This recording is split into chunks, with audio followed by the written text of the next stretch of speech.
Well, we're back at Cabot Circus and I'm watching Independence Day Resurgence, which is a sequel to the 1996 Hollywood blockbuster classic.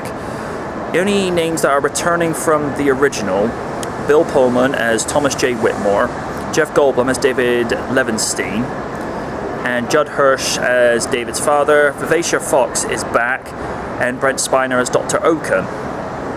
I've heard a bit of mixed criticism with this, is that it doesn't hold a candle to the original, but knowing Hollywood these days, that doesn't really tell me much, as very few sequels seem to actually are able to match the original or succeed it.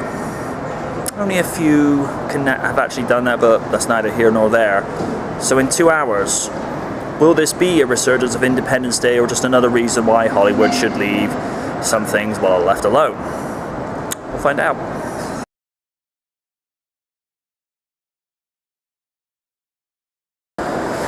Okay, some 2 hours have passed and 30 minutes of commercials and trailers. Seriously, modern cinema, let's not have so much baggage before a movie. I'm just going to get into the brass taxes of this, since this is the non-spoiler review.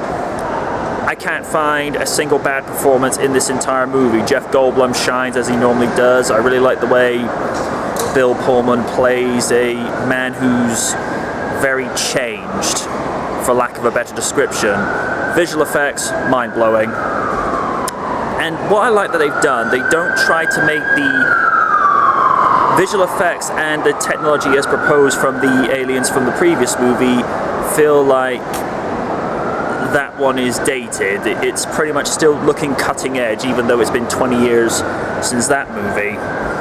Writing is very sharp, very quick pace. Once the ball gets going, it does not stop.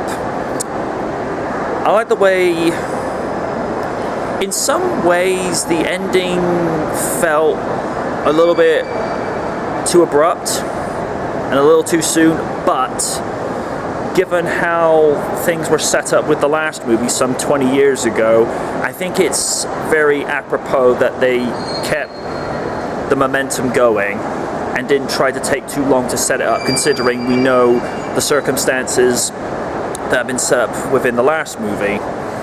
You know, a small note I'll make: what is it with Judd Hirsch? You know, it's been 20 years since the first movie. That guy has not aged a day. Seriously, dude, I want to know what you're taking. You know, I could use some of that.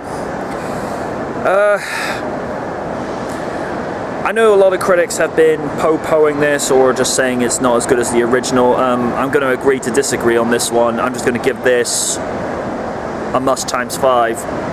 Everyone's entitled to their opinion. I get that, and you know, I take a full advantage of that. And I'm saying this movie, although not as good as the original, if the original is a 20 out of 10, this one's a 16 out of 10.